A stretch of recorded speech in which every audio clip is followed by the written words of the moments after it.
Bonjour, aujourd'hui nous allons parler de la nouvelle lune qui va avoir lieu le 29 mars à 11h57 heure de Paris. Cette nouvelle lune, eh bien, on va le voir ensemble, mais elle est vraiment très très importante. Pourquoi? Ben déjà parce que c'est un nouveau cycle qui démarre, un nouveau cycle lunaire pour un mois qui démarre. Et nous sommes dans le temps des éclipses, c'est-à-dire que nous avons eu une éclipse lors de la précédente pleine lune qui a eu lieu le 14 mars. Et là, nous avons donc une éclipse, cette fois-ci solaire, le 29 mars. Donc, c'est déjà le démarrage d'un cycle. Nous sommes dans le temps des éclipses. Donc là, après cette éclipse, eh bien, il faudra attendre 6 mois pour avoir une prochaine éclipse.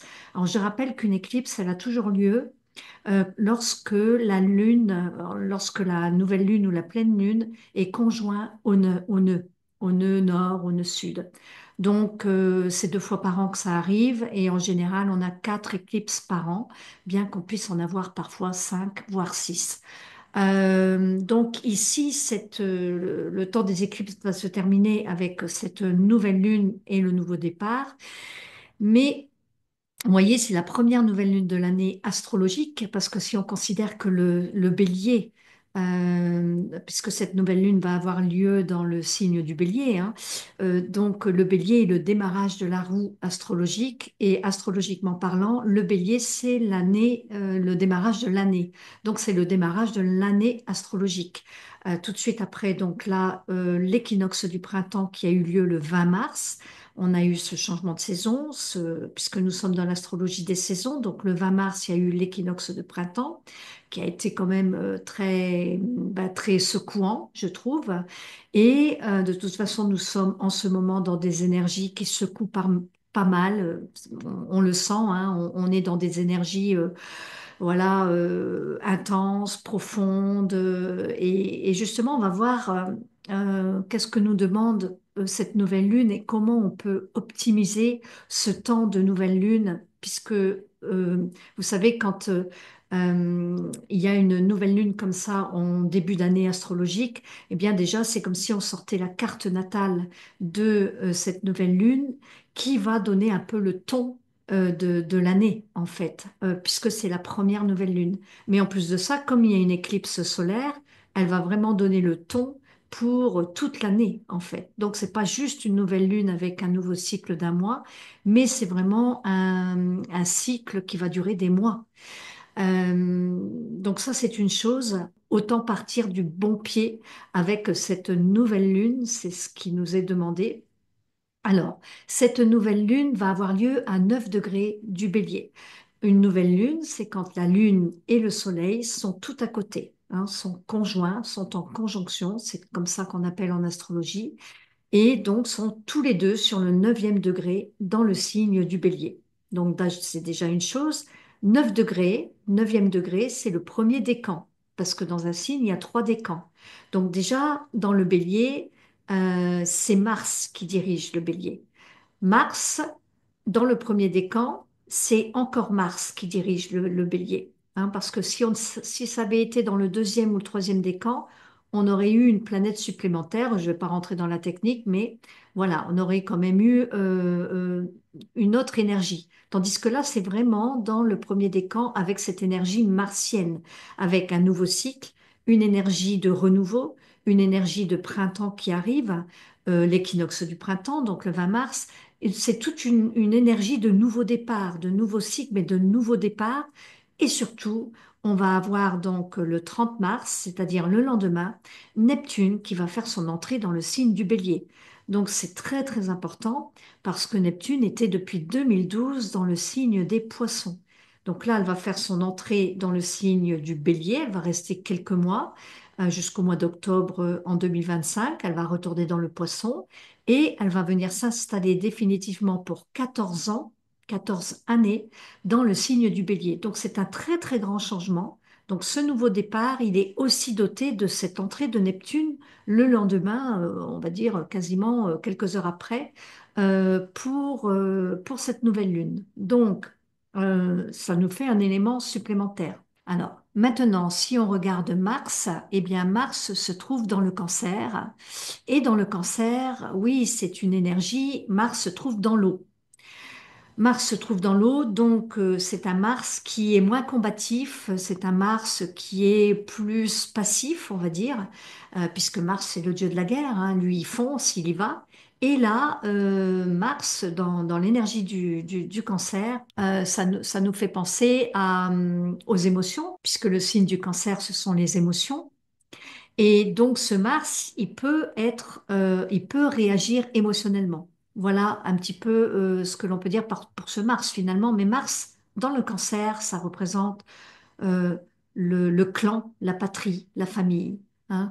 Et à une échelle mondiale, ça peut représenter le pays. Ici, bon, je ne fais pas d'astrologie mondiale, on est là pour regarder comment est-ce qu'on peut optimiser notre propre nouvelle lune pour que chacun puisse partir du bon pied avec cette nouvelle lune qui est très très importante. Qu'est-ce qu'elle a à nous donner comme message? Donc on voit que le Mars, il est un peu dilué puisqu'il est dans l'eau. Mars, elle a deux fonctions, cette planète. Mars, c'est le dieu de la guerre, donc forcément, il part au combat, hein, c'est le guerrier qui part à la guerre et qui part se battre. Ça nous parle de courage, de détermination, de volonté et de guerre. Mais quand Mars part au combat, une fois qu'il revient, vainqueur ou vaincu d'ailleurs, eh bien, on parle du repos du guerrier. Donc en fait, Mars, dans cette configuration-là, Mars vient nous parler du repos du guerrier. Et eh bien, quand le guerrier se repose, c'est parce que il lâche prise. Donc Mars, c'est aussi le lâcher prise. C'est la planète du désir, de la volonté, etc. Mais c'est aussi la planète qui nous parle de lâcher prise, qui nous dit à un moment donné, il faut lâcher prise. D'ailleurs, Mars, c'était le maître avant Pluton, avant qu'on ne parle de Pluton, qu'on ne découvre Pluton. Mars, c'était la planète maîtresse du signe du Scorpion. Dans cette énergie du Scorpion, eh bien, ça nous parle de détachement, ça nous parle de lâcher prise également. Ça nous parle de grandes remises en question, mais ça nous parle de lâcher prise, de mort, de renaissance. Et quand on parle de mort, eh bien, on lâche prise, forcément, parce que sinon, on ne peut pas mourir si on ne lâche pas prise. Donc, vous voyez, ce Mars ici nous parle de ce lâcher prise. Je vous parle de ça parce que euh, cette nouvelle lune se trouve à 9 degrés du Bélier dans le décan de Mars et euh, elle est dotée d'une éclipse solaire. On sait que quand il y a une éclipse, c'est toujours un moment de purification, de purge, de purification karmique, et il y a besoin de nettoyer. C'est comme si un petit peu on passait à la machine à laver, qu'on en soit conscient ou pas d'ailleurs, hein. Peut-être que vous sentez que eh ben, peut-être que vous sentez qu'il y a beaucoup d'énergie en ce moment, qu'il y a beaucoup de choses qui se passent, mais sans pouvoir mettre des mots dessus, sans pouvoir vraiment dire ce qui se passe. Mais vous sentez profondément, je pense, en tout cas, moi, c'est ce que j'entends beaucoup autour de moi. Ben voilà, oui, il se passe des choses, mais voilà, c'est un peu confus. Confus parce qu'il y a Neptune qui est tout à côté. Neptune qui se trouve sur le 29e degré enfin 29, presque 30, hein, à ce moment-là, puisque le lendemain, Neptune rentre dans le signe du Bélier. Et Neptune, c'est elle qui nous apporte un petit peu de flottement, de choses floues, de choses où on ne sait pas vraiment mettre des mots dessus, hein. En fait, j'ai sorti un tarot pour voir un petit peu si mon ressenti était juste.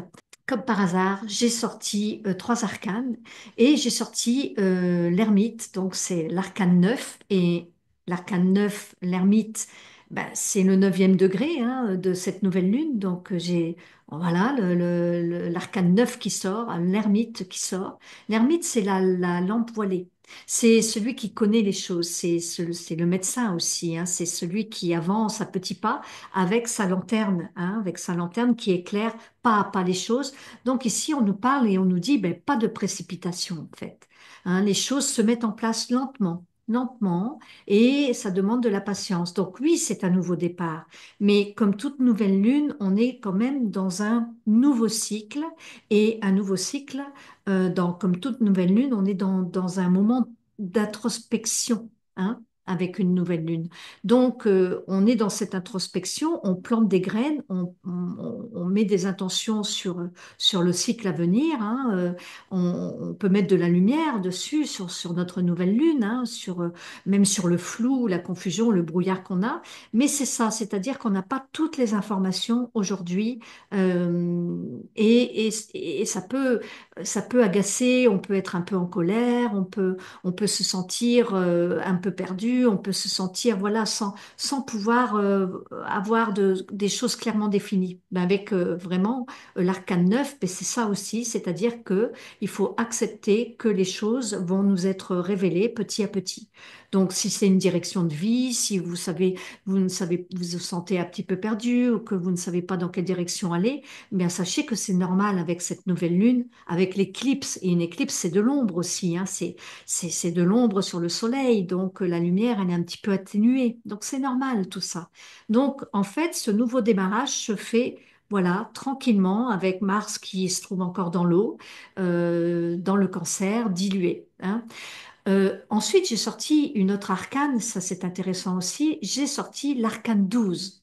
Et l'arcane 12, c'est l'arcane qui nous parle de lâcher prise. Et je vous en ai parlé avec Mars, et voilà, qui nous parle également de lâcher prise. Donc, dans mon ressenti, c'est vraiment, je pense, la voie à suivre, c'est-à-dire durant toute cette nouvelle lune qui, je le rappelle, va durer un jour avant, un jour pendant, un jour après. Et parfois, il y a des personnes qui peuvent le ressentir avant et puis encore après. Donc, c'est quand même au niveau des énergies intenses pendant ces 3 jours, mais ce sont des énergies qui sont en train de se mettre en place. Et tout ce que vous allez mettre en place là pendant cette nouvelle lune va être très important pour l'avenir, pour l'année 2025 en fait. Donc c'est vraiment le moment de rester un peu coucouné quand même, tout en disant ben voilà c'est le temps d'avancer, mais c'est le temps d'avancer en lâchant prise, en acceptant de pas tout comprendre de ce qui se passe, en acceptant bah, que les choses prennent du temps, en acceptant que les choses ne sont pas comme vous voudriez qu'elles soient. On est dans cette énergie-là en fait. Et en plus, on a aussi Neptune qui se trouve. Alors, c'est le lendemain, Neptune rentre dans le signe du Bélier et Neptune va se retrouver conjoint avec Mercure qui est rétrograde depuis quelques jours et qui va rentrer dans le signe, qui va re-rentrer dans le signe du Poisson. Mais pendant un court moment, Neptune va se retrouver vraiment en conjonction sur le 0 degré, sur le point vernal du signe du Bélier. Alors Mercure, c'est la pensée, c'est l'intellect. Donc si on a comme ça la fusion entre ces deux énergies, Neptune qui est pas rationnelle du tout, qui nous parle de flou, de confusion, de brouillard, de choses éthérées, de choses voilà où on perçoit les choses mais on ne sait pas trop mettre des mots et trop rationaliser la chose. Mercure, pour le coup, c'est la rationalité, la raison, c'est la logique, c'est la pensée, Mercure, c'est la communication aussi. Eh bien, ces deux énergies, ça veut dire que la communication, la compréhension, la raison, elle est fortement ici en fusion avec Neptune. Donc, on ne comprend pas toujours ce qui se passe parce que ça se passe dans le subtil. Alors, c'est tout à fait normal. Donc, on a toujours des points qui viennent rajouter en astrologie, des points qui viennent nous parler à plusieurs endroits de la même chose, finalement. Et là, on le retrouve encore une fois. Ben oui, ce lâcher prise de pas tout comprendre ce qui se passe actuellement dans notre vie. Neptune conjoint à Mercure, ça fait un petit peu ça, hein. On a aussi, dans le même laps de temps, on a aussi Neptune qui est conjoint à Vénus. Alors, c'était le 27 mars, on a eu aussi Neptune qui a été conjoint à Vénus, donc c'était 3 jours avant la nouvelle lune. Donc, vous voyez, on baigne dans ces énergies-là. Vénus, c'est l'amour, Neptune, bah, c'est la planète spirituelle, donc cette planète Neptune-Vénus, quoi, hein, qui se trouve toujours plus ou moins conjoint dans le ciel, puisque ça forme un amas planétaire. Il y a énormément de planètes autour de cette nouvelle lune. On a Vénus qui est conjoint à Neptune, toujours au moment de cette nouvelle lune. Et donc, bah, c'est très beau, hein, Vénus, Neptune ensemble comme ça donne un côté très créatif, très artistique. En plus, ça baigne dans l'énergie des poissons. Donc, il y a ce côté très inspirant aussi de Neptune, Vénus qui est là et qui nous parle. Et en plus, Vénus est en trigone avec Mars. Donc, ces deux énergies martiennes et vénusiennes, le côté masculin, le côté féminin, les polarités en fait, hein, les polarités féminin et masculin sont très harmonieuses. Cette nouvelle lune ne reçoit pas du tout d'aspect. Elle est un peu en électron libre si on regarde la carte natale. Et ça montre à quel point on est amené à prendre appui sur nous-mêmes et à vraiment aller à l'intérieur de nous avec l'ermite hein, qui prend sa lampe voilée là et qui avance lentement, pas à pas. Et la troisième carte que j'ai sortie pour cette nouvelle lune, eh bien, c'était l'arcane 20. Et 20, c'est le tombeau ouvert, c'est-à-dire c'est les anges qui viennent et qui viennent annoncer quelque chose, qui viennent révéler quelque chose, si toutefois on se met à l'écoute, si toutefois on arrive à écouter notre petite voix, si toutefois on arrive à être dans cette réceptivité. Et l'arcane 20 est très relié au poisson, hein, parce que dans l'énergie des poissons, c'est vraiment là où on va venir apprendre à pardonner, à se pardonner. Et le jugement, puisque c'est le nom de cette carte dans le tarot de Marseille, le jugement, eh bien, c'est vraiment d'apprendre à ne plus justement être dans le jugement et d'apprendre à écouter cette autre voix qui nous parle d'aller dans la voie du pardon. Et dans la voie du pardon, ça veut dire l'acceptation, ça veut dire aussi lâcher prise sur des choses. De plus, nous avons toujours les nœuds qui sont dans l'axe, bien sûr, Vierge-Poisson et qui nous invitent aussi à ce grand lâcher-prise. Ce qui est très intéressant aussi dans cette nouvelle lune, c'est que nous avons Saturne qui est en trigone avec Mars. Donc Saturne, la réflexion, la maturité, la structure, la planète aussi du karma, hein, la planète du temps, qui est en bonne alliance, en harmonie avec Mars, qui est la planète de l'action. Donc on voit ici que l'action est quand même facilitée pour qu'elle soit réfléchie, maîtrisée, une action bah, qui part pas dans tous les sens parce que le bélier, c'est le renouveau, c'est le jaillissement de la vie, c'est l'étincelle de vie, c'est le nouveau cycle qui démarre, mais vraiment sur les chapeaux de roue, on aurait envie de dire. Et là, non, c'est pas ce qui nous est demandé. C'est vraiment, on le revoit avec cet aspect-là, avec Saturne qui maîtrise la situation, qui est vraiment le maître du temps, et Mars qui est l'action. Donc l'action, elle est soutenue par cette maîtrise en fait que Saturne amène. Et on a Uranus qui se trouve un petit peu focus dans ce triangle, puisque Saturne amène un sextile à Uranus, et Uranus est en sextile avec Mars. Donc Uranus, ici, c'est la planète qu'on appelle un petit peu focus, et Uranus, c'est la planète du renouveau. Donc cette planète du renouveau qui se trouve maintenant bien à 24 degrés du Taureau, qui va pas tarder à basculer dans le Gémeaux, en tout cas en 2025.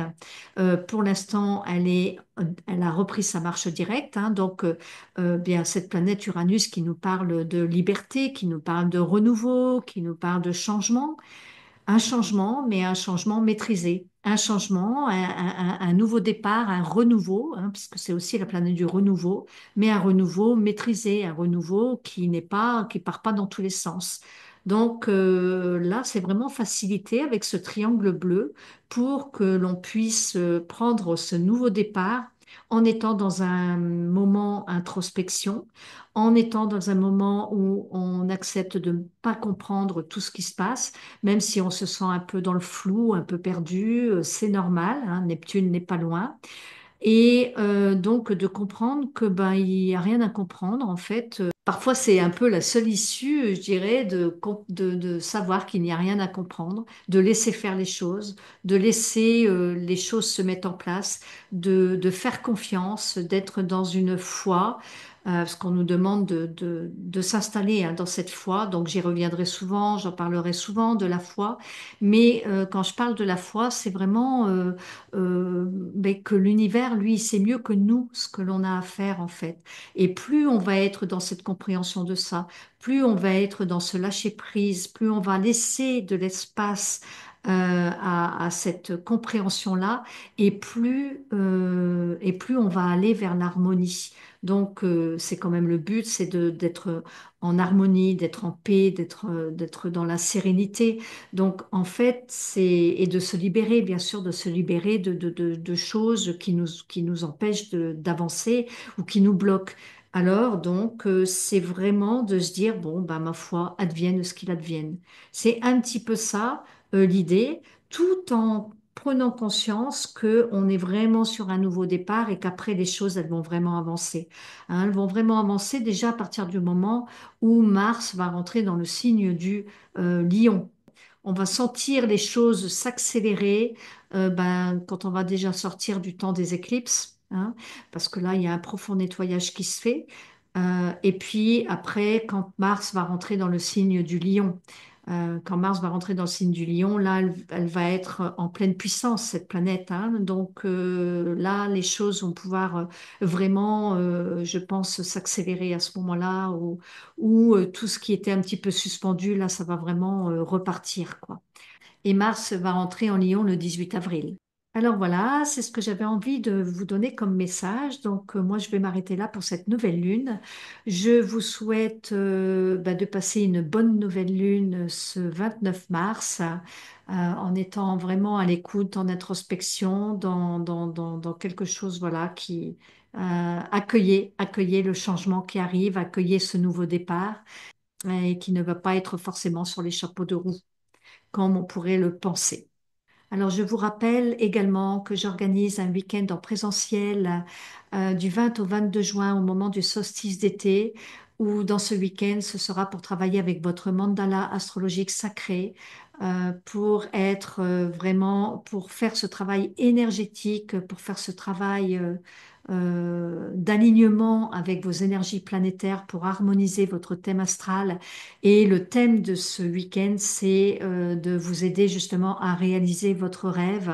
Par rapport au rêve, je viens de faire une vidéo sur Neptune, qui est la planète du rêve et de l'idéal. Et donc, dans la continuité, eh bien, pour les personnes qui sont intéressées à faire un travail beaucoup plus profond par rapport à ce rêve, pour pouvoir le mettre en place, pour pouvoir vous aligner avec les valeurs, pour pouvoir vous aligner avec vos planètes, avec votre thème astrologique, eh bien, c'est l'occasion de venir passer un week-end avec moi en présentiel du côté de Montauban, du côté de Moissac.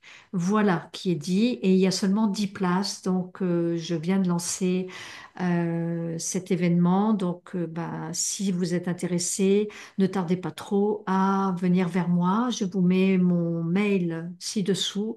Donc, contactez-moi par mail et puis je vous donnerai toutes les infos par rapport à ce stage. Je vous dis à bientôt.